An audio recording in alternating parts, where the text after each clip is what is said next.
Welcome back to Monster Prom. In the last episode, we messed up a little bit. We tried to do a wealthy thing. It didn't pay off because we got outbid. And now Vera's a little bit mad at us, but hopefully this is still recoverable.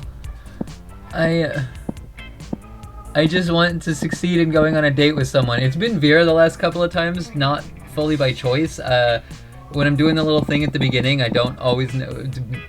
I try and make my choice of who to pursue based on whether I get bonus hearts with somebody there. If I get one of the boys, though, I'm not gonna do that because I am a lesbian. I don't do that. Anyway, let's go get more boldness. No, let's go get more charm. I like charm better. That damn epic dodgeball match takes place. Amidst the battle, you spot a fellow player that seems utterly discouraged. She thinks she's not worth anything at dodgeball, and she attempts to throw a ball at herself. You explain to her the many ways you think she's unique and wonderful, while also defending the many pleasures in life. With your help, she's capable of finding reasons to keep playing and gains a sense of self-worth. You gain +1 BFF, sadly she's not part of this game, so that beautiful friendship will take place off-screen, and +2 charm. Afterwards, you discover you've been poisoned, and only Vera has the antidote. She does this all the time. It's how she invites you to hang out. Hey there. There you are. Thank you so much for coming. I'm embarking on a new criminal enterprise, and I need a consigliere. The idea is simple, yet brilliant. Think Uber, but for killing people. I call it murder. But it turns out the market is flooded with assassination apps and blood. I need a way to get ahead of the pack, and since you're such a good advisor...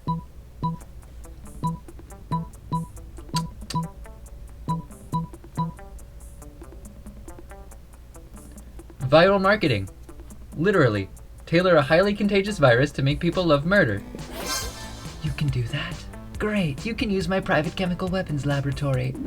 And so, this is working better than I ever could have imagined. Demand for murder has gone through the roof since you released that virus. Sure, the side effects include vomiting, bloody tears, male lactation, cobra feet, time dilation, rigor mortis, rectal teeth, renegade spleen, microaggressions, sudden tattoos, hair trauma, liquefaction, and coughing. But it's well worth it for the profits I'm raking in. Plus, I'm making a literal killing selling people the antidote for all these side effects. It's not actually an antidote, though. It's actually just heroin. Same difference. Did you know they used to give heroin to babies as a cough suppressant? Yeah, the real world is exactly as amoral as this video game. But whatever, you gain +2 creativity and +1 money.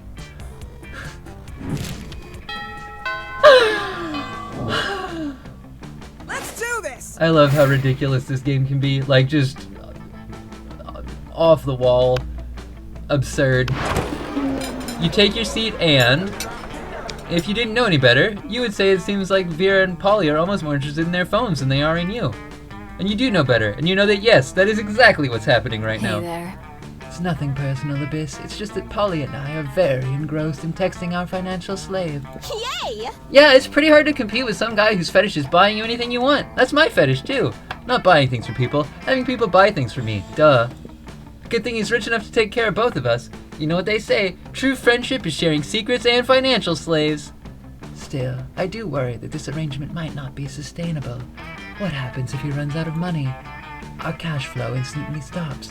Besides, being handed everything you want on a platter, in this case the platter being an online money transferring platform, is almost boring. Yeah, I get that. It's a little less boring when you're on as much acid as I am right now, but I see what you mean. If we could somehow turn this into a business venture, then maybe it would get interesting. And we could continue to profit even after he's gone broke from catering to our every whim. I mean, how interesting do you think business actually is? Since he's so obsessed with us, we should just tell him to do something totally insane and see if he does it. I don't know, a weirdo giving away his money and getting into hijinks is great and all, but I want to start making real money. I think money is fine and all, but my favorite currency is chaos. Seems like the ladies are at a very exciting crossroads. Maybe a random bystander can give them a nudge in the right direction. You can easily grow this arrangement into a business. Just escalate and delegate. Have the financial slave go and acquire his own financial slave to give him money, and have that financial slave go and find a financial slave. Ha ha! That would increase our income exponentially, immediately, which are two of my absolute favorite adverbs when it comes to monetary gain. I mean, one financial slave between the two of us is already strangely a lot to handle, So managing an army of them sounds draining. But as long as it's a pyramid scheme and we're at the top of the pyramid where we don't actually have to deal with lowlives, who cares? Meh, I think I'll just go check on my toilet wine. Don't worry about her. Polly would know a good business idea if it slapped her on the butt. Which happened one time actually, but it's a long story, so forget it. Anyway, we can tell people in order to become a certified financial slaves, they have to buy a kit of supplies. And they'll start at dirt slave. Then if they get 5 financial slaves under them, they can become a pathetic ground slave. And then they can work their way all the way up to gold, diamond, platinum, salchow, maca, grand, supreme slave. This was a great idea, Abyss. We should go write the business plan together and prepare to profit. Did Vera just say she wants to profit with you? Holy crap, Vera sharing her castle is like third base for her. Awesome. To the bathrooms, so we can get bold, unless there's a cat there. There is not. It is boldening time. That day you skip class and just hang out in the bathrooms because you respect no authority. But you don't stop there. You want the world to know how reckless you are for the rest of eternity. So you do some graffiti on the wall. No way. That seems like something we might do. The graffiti says, "I'm bold as frick." And you know what? Turns out the wall is a magical wall that grants wishes. What a wall! A deep voice resounds within the wall and says, "Well, not bold as frick, but maybe a bit bold." And then you gain +2 boldness. Oh boy, that's an opinionated wall. Anyway, lucky you. Vera is trying to teach you and Scott how to play craps when you hear an all too familiar howl. Guys, the Wolfpack is here! It's my family and teammates, the Wolfpack! Yes, wonderful. I'm sure they're here to share their latest intellectual achievement. The Wolfpack is here! What's up, my dogs? Hey guys, Vera was just... That's cool. So guess who's got a hot date lined up for this weekend? Ooh, don't tell me. I've got this. Is it you? Bingo, broski. Turns out online dating's super easy. Yeah, the secret is just be hot, like me. Sure. Or you could just use an actor's face and body instead of your own face and body on the dating website. That's what we did. Aren't you worried about the potential consequences of that? Like what's gonna happen when your date realizes you're not actually handsome McStrongpex? How did you know which actor we chose? And what are we gonna do? That's a very real problem that we never considered. Luckily, you're an expert at online dating and at lying. You share with them the perfect solution.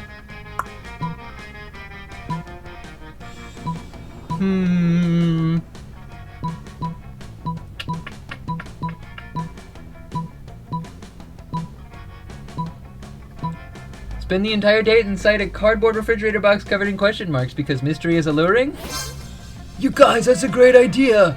Not only will no one will have any idea that you're not an actor, or even that you're 4 wolves. This does leverage the proven scientific principle of quantum hotness, first demonstrated by Schrodinger's sex kitten. You really think that'll work? Of course! What could go wrong? Their confidence bolstered, the Wolfpack sets off to find a cardboard box and draw question marks all over it. You don't see them in school the next day, but you do find a relevant article in the newspaper. Famous actor inside mystery box proposes to well-known supermodel wearing garbage bag over entire body. Looks like true love really does exist. You gain +2 boldness and +1 creativity. Absurd. I love this game. Let's do this! Alright. Charm and fun are both kind of low. Technically money's lowest, but... Should we get more money? Yeah, okay. That day you spend some time on the library's PCs, mining some bitcoins. This is supposed to have something to do with solving algorithms and the rise of cryptocurrency, but you guess that nobody actually has any frickin' idea how it really works. Anyway, you gain +2 bitcoins, which is equal to $2 million, which unfortunately is equal to 2 monster dollars, so +2 money. Between class periods, you discover a severed horse head in your locker. It has a note in its mouth telling you to meet Vera ASAP. I'm so glad you've come. I have another crime problem which would benefit from your insight. Thanks to your input, murder has cornered the market in app-based assassinations, and yet, the other crime lords don't take me seriously. Just because I'm not a 40-year-old man with a scary scar, those sexist morons think this is just a phase for me. Since when did having a killer body and flawless skin disqualify a girl from a life of crime? It's disgusting. How can I show those chauvinist goons what crime really means to me? Come on, think of something. You're my most trusted advisor.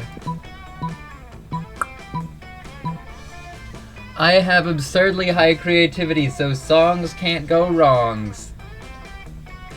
I hope. Gods, I hope. Very well. I've always fancied myself a pop star. Just without the singing. Basically, I've just always fancied myself fabulous.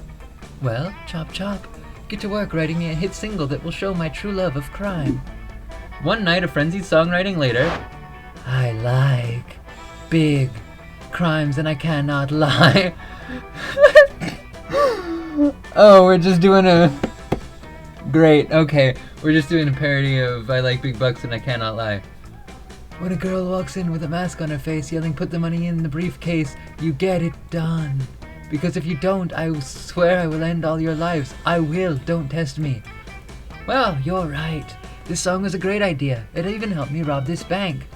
The security footage of Vera's bank robbery becomes a #1 hit single overnight.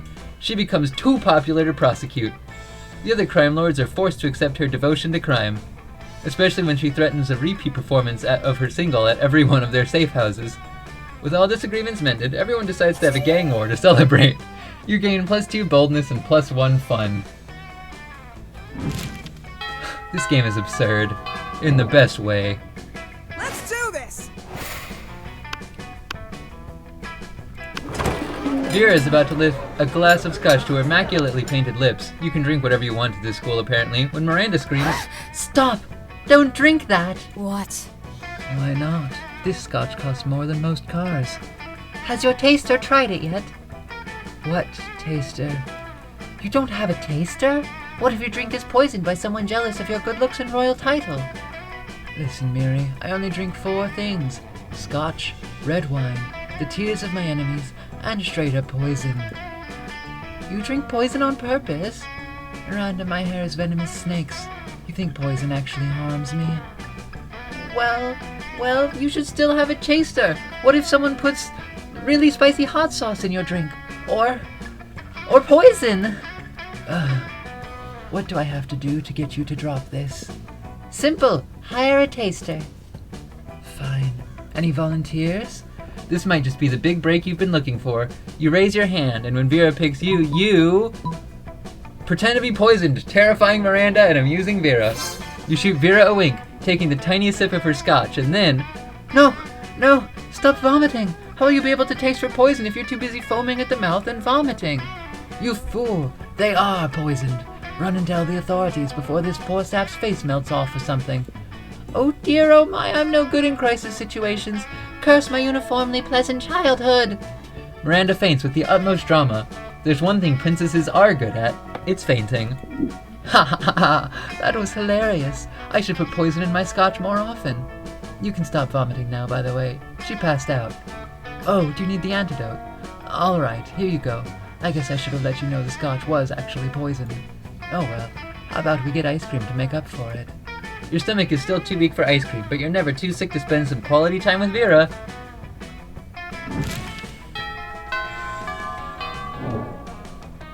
I think I'm going to end this episode off here. And we will hopefully... I didn't count good. I'm ending this episode here regardless. Bye-bye.